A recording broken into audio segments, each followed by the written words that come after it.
welcome back. Joining us now is our health expert, Dr. Mary Gillis. What are we investigating today, Mary? Investigating. Well, oh gosh, guys, I came upon this today and I was like, oh my goodness, I couldn't believe what I came across. So, drumroll please, let's get talking about it. I know, Mary. Let's just stop now, right? Okay, we are talking about phobias, but not just any types of phobias, things people are fearful of when it comes to the holidays. So what many of us associate with joy and lightness and fun, many of these holiday staples strike fear, paralyzing fear in some people. So let's take a look at a graphic I think I have here. There is something called meleagrisphobia, which is the fear of turkey. There's also syngesophobia. It's the fear of relatives. Sisanophobia, being afraid of kissing under the mistletoe. Sanophobia, it's self-explanatory, fear of Santa Claus. Celophobia, fear of flashing lights, like Christmas lights. And then there's one more, ecclesiophobia, churches, being afraid of churches. And according to science, these are legit phobias and can be debilitating to a point where people avoid holidays altogether. I was fine when you sat down, but now I have a fear of big words. There you go. Yeah. Oh, gosh, But a fear of Santa, though?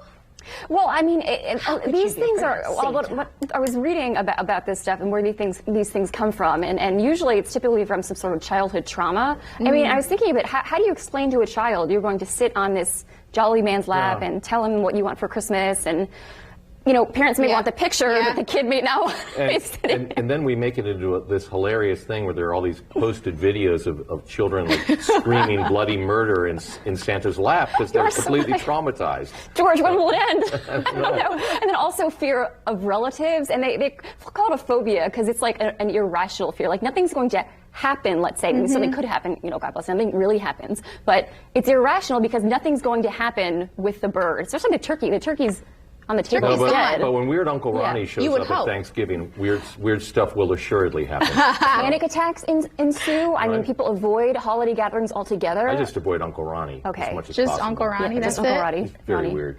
And he's kin. He's what? He's kin. Very scary. Okay. Oh, he's kin. Oh, okay. Oh, he's kin, yeah. Okay.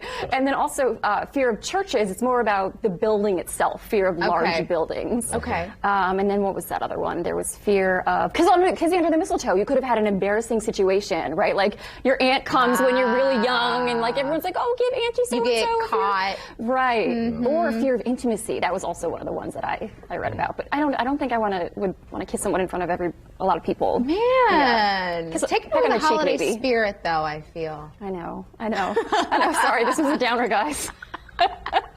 But certainly very interesting. And now there are ways to overcome this. I was looking at it. Hypnotherapy, exposure therapy are all things that are scientifically shown to work. So.